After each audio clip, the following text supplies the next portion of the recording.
Намайг Жамсран Жавын одгол гэдэг сургууль хавцалдоо зэгцүүчнийтэйг 17 дугаарыг дайрчилгааны нууцын хэрэг хөтлөгч зэгцүүд төвшөнд нийтдээ 20 дахь жилийн албааж байгаа.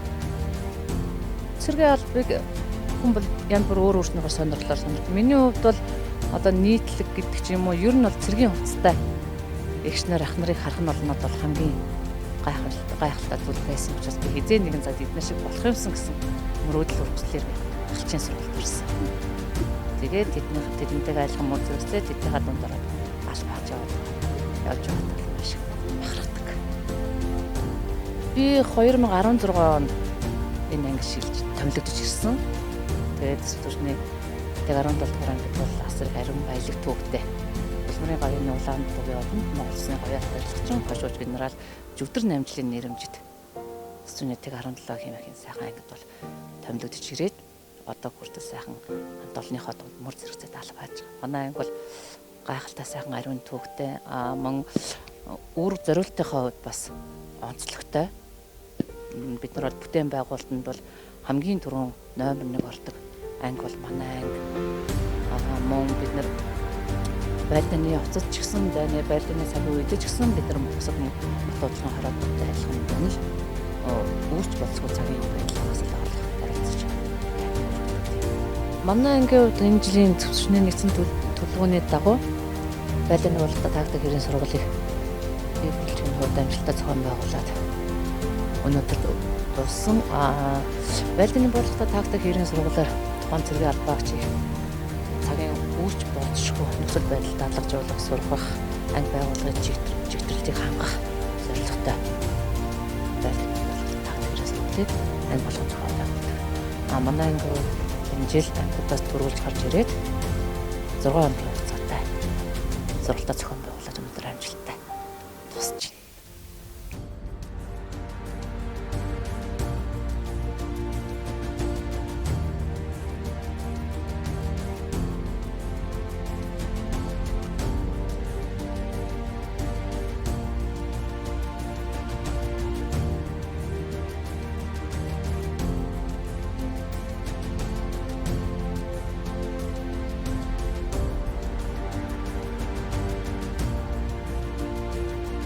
Нэгдсэн 2016 онд нэгдсэн улсны байгууллагын мандаттай инхийг сахиулах ажиллагаанд бригадын генерал Баатар Цагштай цэргийн багийн 5 дугаар ээлжинд мөн анх үүрэг гүйцэтгсэн. Үүрэг гүйцэтгээд очих үеийн сэтгэлийг бол хамгийн дөрөв мэдээ цаг агаар байсан. Энд жилийн 4 улиралтай газар орон нутгаас тис өөр цаг агаартай орчинд очно гэдэг бол нэлээд сонин маш их бөгчм халуун. Тэгээд онгоцны буудлаас бааз руугаа явж явах үед замын хажууд байгаа тэр бүгд намт хүмүүсудаа улсын тэр хүмүүсийн ажил амьдрал хүмүүсийг харахад бол нэлээд өргөдмөр.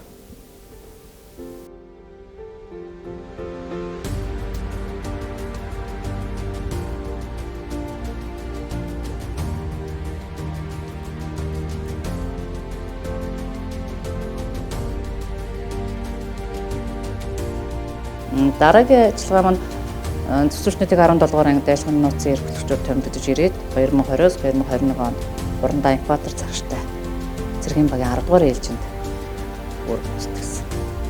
Эмэгтэй цэргийн албаагчдын хувьд энгийн тэмцэх ажиллагаанд үүрэг гүйцэтгэхэд бол төрөл бүрийн мэргэжлэр албан тушаалаараа мэргэжлийн дагуу үүрэг гүйцэтгэдэг. Одоо шилбэл штаб, артал, эмнэлэг, холбоо чиглэлүүдээр тус үүрэг гүйцэтгэдэг.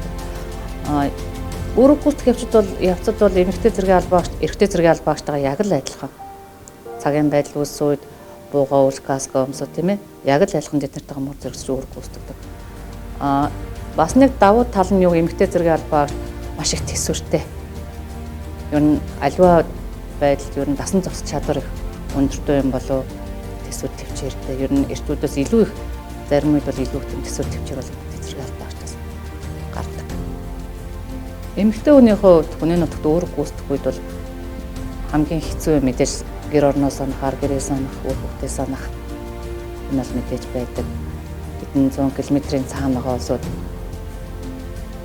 өдөрт нь гүгэд очих дайны газар бол биш шүү дээ. Тийм учраас бид нар нэгэнд үүрэг хүлээсэн цэргийн албаагч учраас тэрнийхээ дагуу л албан тушаал дээр өөргөө гүйцэтгэж олон үүрэг амжилттай гүйцэтгэж ирэх нь бол тэр хамгийн гол зорилго.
Үүрэг гүйцэтгэж явах хугацаанд хэдийгээр ар гэр үр хүүхдээ санаж тийм ээ хүнд хэцүү байсан ч гэсэн тэрний хажуугаар бас хөгжилтөө дурсамжтай зүйлүүд бол биднэрт маш их гэсэн. Миний хамгийн их дурсамжтай зүйл бол би 11 сарын 7-нд төрсөн дөнгөж очиод сар гарангийн дараа миний төрсөн өдөр болсон. Тэнгүүтээ Монголдо эх орондоо байхдаа бол аав ээж ах トゥ хань ижилдээсээ те найз нөхдөсөө хамгийн сайхан бэлгийг авдаг төрсөн өдрөөр. Гэтэл хүний нутагт хамгийн анхны төрсөн өдрөө тэмдэглэн гэдэг бол бас их сонирн байсан. Тэгээ яагаад сонирн байсан бэ гэхээр өглөө намайг босгод надад хинч төрсөн өдрийн мэд хүрэхгүй байсан. Бид нар өрөөндөө 5 эмэгтэй зэргийн албаа гэж байдаг. Нэг нь ч надад төрсөн өдрийн мэд хүргээгүй. Тэгээ тэр өдөр төрсөн өдөр нь босон зэргийн албаа гэжийг манайхан салаан дотроо зохион байгуулж амраадаг тийм уламжлалтай байсан. Тэгээд би яг тэр уламжлалынхаа дагуу амарчаад өрөөнд маань хийж байхгүй ажил албан дээр очиход бас ерөөсөө хүмүүс намайг тоохгүй байсан байхгүй ерөөсөө. Хинч надад миний бүр баатын хүрэл надад нэг тийм төрсөн өдөр ерөөсөө баярын минь бэвшүүлээгүй. Тэгээ би жоохон гайхаад за тэгвэл эднэр тэмдэглэхгүй байх юм бол би өөрөө тэмдэглэчихье гэв. Тэгээ өөрөө торт инээ тэрэгэл ширээ мэрээд салсан чинь нэг торт хийсэн чинь торт манд төлөгдчихдэг байхгүй юу. Тэгсэн чинь нөгөө торт яасан бэ гэдэг чинь маа нэг бурмаа гэдэг нэг хүн идсэн штеп. Яахаар тэр торт идчихтэй юм бэ гэдэг. За одоо нэгэнд идсэн юм бол одоо тэгэл тортгүй төрсөн өдөр хий гэдэг. Тэгэл орой ажиллаад дуусаад орой өрөөнд орсон чинь өрөөнд манд хүүхнүүд оруулахгүйсэн байхгүй юу. Өрөөнд орё л доо гэж байж танаа өрөөнд юм хатаадах нэг тогтоогоодох юм гэдэг. Тэгээ хажуудлах өрөөндөөс манай хажуудлын өрөө миний өрөөнд юм төчгнээ л гэсэн. Тэгэл за юм тогтоогоо дууслаа одоо ороо гэж. Тэгэл орсон чинь өрөө хав харахгүй. Тэгээ хав харахгүй тэмүүдэд цаана нэг проектор дэлгэс тавьсан байсан. Тэгэл намайг оронгууд төрсөн өдрийн дуу яваал. Тэгээд бүх салааны маань бүх хүмүүс ингээ хоёр талаар ингээд зогсчихсон. Тэгээд төрсөн өдрийн дуу. Тэр надад айгуу гоё гайхалтай байсан. Тэгээд болоогүй. За одгийн төрсөн өдрийнхөө үгийг хэлээд торт лаагаа үлдээгээрэй гэж. Тэгсэн чинь нөгөө төлөнгийн торт маань вэждэг байхгүй юу? Үгүй юм чинь байгаа юм та нар идээгүй мөч идээгүй штэ юу гэж идэж байгаа юм гээд. За та хүслээ шивнэ гээд тэгсэн. Тэгэл яг нүдэ анаал нэг лаасаацсан гэсэн. Тэнд яг хүслээ шивнээл ингээд нэлээ бас нөгөө үр хүүхд мөгдөг юм аа л бодож байгаа юм чинь. Тэгэл нүдэ нэг авч чинь шаал өөр торт байсан. бүр амар гоё бүр онсаар мартаа ингээ баяр хүргээ бүр амар гоё торт байсан. Тэр бол надаас хамгийн гайхалтай. Би хизээч тийм төрсөн өдрийг бол тэг сайхан бол тэмдэглэж байгаа юм билээ. Ер нь бэлэг гэдэг эдгээр эх орондоо байгаад тийм ээ хайртай бүхнээсээ авсан бэлэг, хүний нутагт найзаасаа авсан, найзуудаасаа авсан бэлэг гэдэг бол бас их ялгаатай. Тэгээд дэлгэцээр миний бүх ингээд 5-7-оос ахуулсан бүх ингээд зургнуудыг бүгдийг ингээд эвлүүлээд төрсөн өдрийн дуун дээр хийчихсэн. Тэр бол та гайхалтай.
Цэргийн эмэгтэй гэх юм тодтгоол нэг зүг.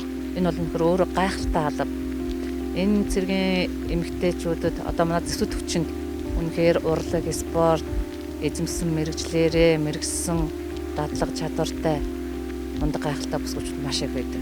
Би энэ сайхан бүсгүүчүүдэд мөр зэрэгцээ тэдний нэг эдис болоод өнөөдөр зэсүүд хүчинд 20 жил ажил алба хааж байгаадаа маш их бахархдаг. Тийм учраас залуу хүмүүс бол цэргийн эмэгтэй бол үнэхээр гайхалтай гэс өрөө хэлбэл надад бас олдохгүй л байна. Ямар нэгэн тодорхойлт байхгүй учраас тий. Чиний хүсэл зорилго, чиний хүсэл мөрөөдөл үнэхээр цэргийн алба, цэргийн хүн болъё гэсэн тийм чиг жанжин шугамтай байх юм бол манай алба хамгийн сайхан алба. Манай бүсгүүчүүд хамгийн сайхан бүсгүүчүүд.